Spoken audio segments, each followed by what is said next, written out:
Senior citizen के लिए income tax की कैलकुलेशन कैसे करनी है फाइनेंशियल ईयर 24-25 यानी कि असेसमेंट ईयर 25-26 के लिए इस वीडियो में हम डिटेल में डिस्कस करेंगे।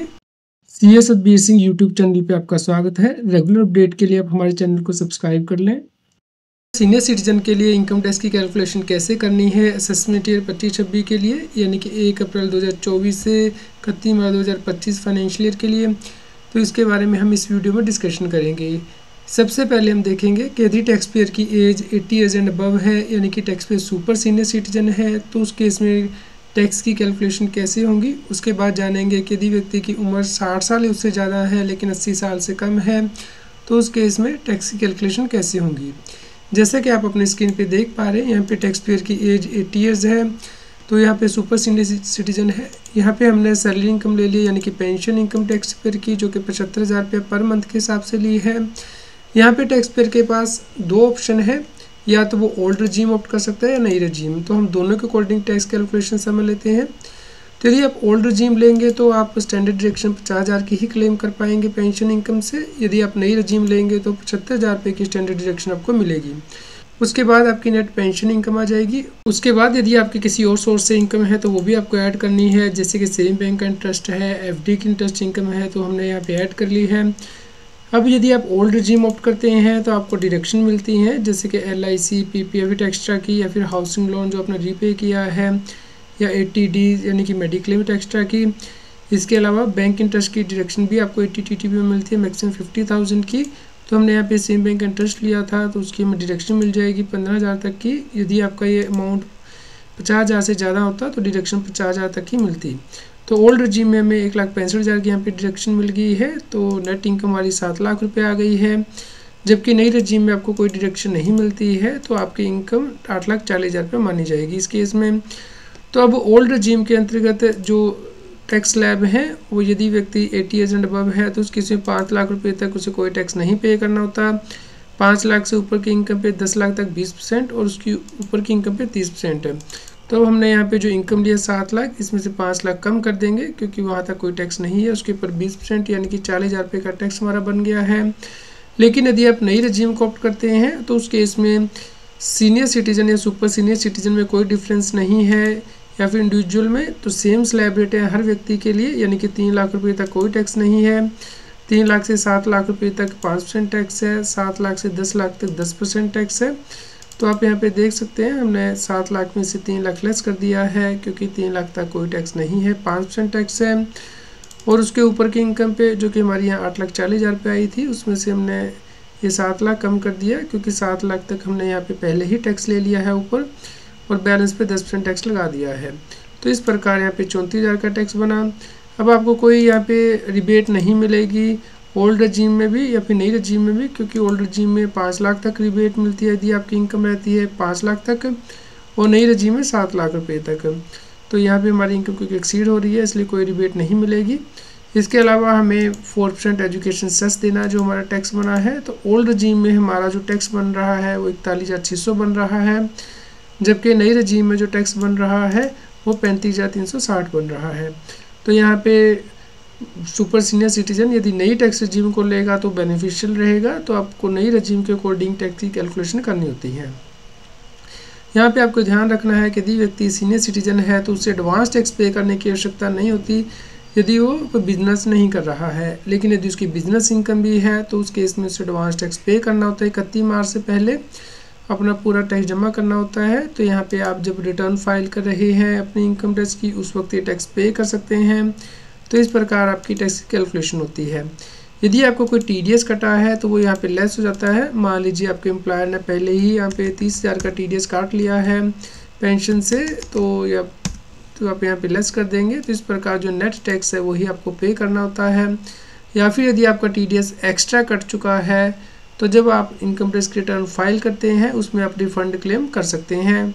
मान लीजिए आपका यहाँ पे TDS जो है 50,000 कट चुका है तो आपको यहाँ पे रिफंड मिलेगा, जैसे कि हमने यहाँ पे कैलकुलेशन की है उसमें से टैक्स में से TDS लेस करके जो बैलेंस अमाउंट है वो रिफंड हो जाएगा आपका।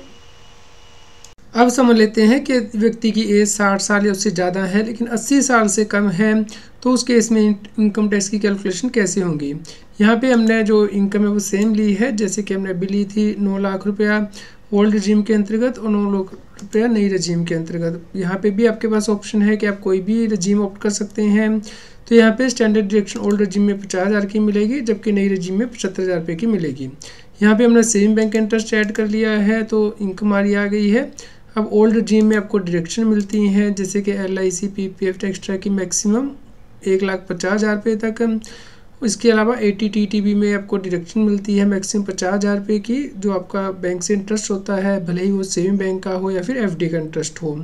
तो हमने लेस कर दिया है, तो हमारी नेट इनकम आ गई है, जैसे कि हमने पहले ही कैलकुलेट किया था। अब यहाँ पे स्लैब रेट अलग होंगे, यानी कि 3 लाख रुपए तक कोई टैक्स नहीं लगेगा। सीनियर सिटीजन को एग्जम्पशन है यदि उसकी उम्र 60 साल उससे ज़्यादा है लेकिन 80 साल से कम है। 3 लाख से लेके 5 लाख रुपए तक 5% टैक्स है, और 5 लाख से 10 लाख रुपए तक 20% टैक्स है, और 10 लाख से ऊपर 30% टैक्स है। तो हमने यहाँ 5 लाख में से 3 लाख रुपये कम करके 5% टैक्स लगा दिया है, क्योंकि 3 लाख तक कोई टैक्स नहीं है। और उसके अगले स्लैब पे, यानी कि हमारी जो टोटल इनकम आई थी 7 लाख, उसमें से 5 लाख कम कर दिया, क्योंकि 5 लाख पे हम पहले ही ऊपर टैक्स ले चुके हैं। यहाँ पे बैलेंस पे 20% टैक्स हमने लगा दिया है। तो इस प्रकार हमारा टोटल टैक्स आ जाएगा ओल्ड रजीम में।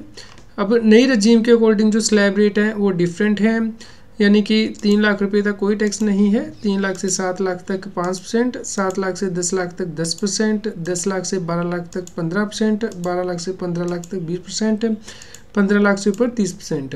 तो हमने यहाँ पे टैक्स पहले ही कैलकुलेट कर लिया है। तो इस प्रकार से आप यहाँ पे टैक्स की कैलकुलेशन करेंगे। 7 लाख में से 3 लाख कम करके 5%, और बैलेंस इनकम पे, यानी कि जो हमारी 8,40,000 की इनकम आई थी वो इस स्लैब रेट में आ रही है 7 लाख से 10 लाख तक की। 7 लाख पे हम पहले ऊपर टैक्स ले चुके हैं, तो बैलेंस पे 10% टैक्स। तो इस प्रकार टैक्स आ गया है।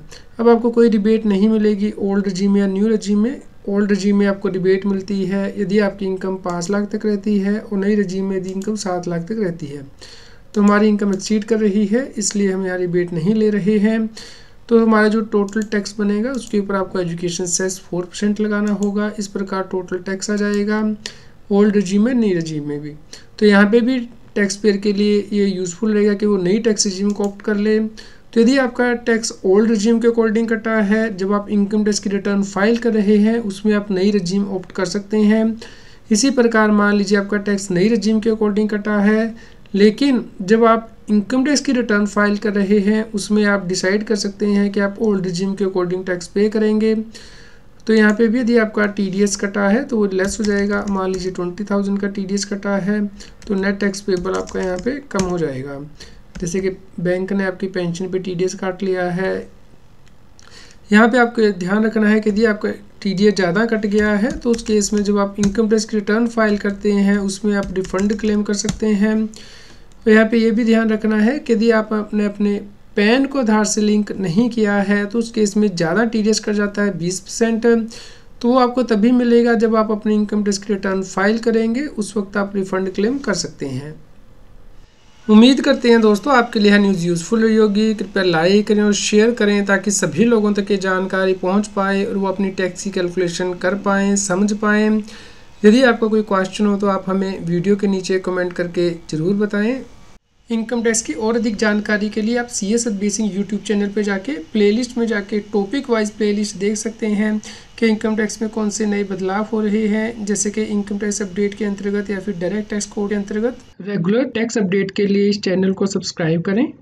आप हमें Telegram app CS Adbase Singh टैक्सील पर ज्वाइन कर सकते हैं ताकि आप GST और इनकम टैक्स के रेगुलर अपडेट अपने मोबाइल पर ही प्राप्त कर सकें।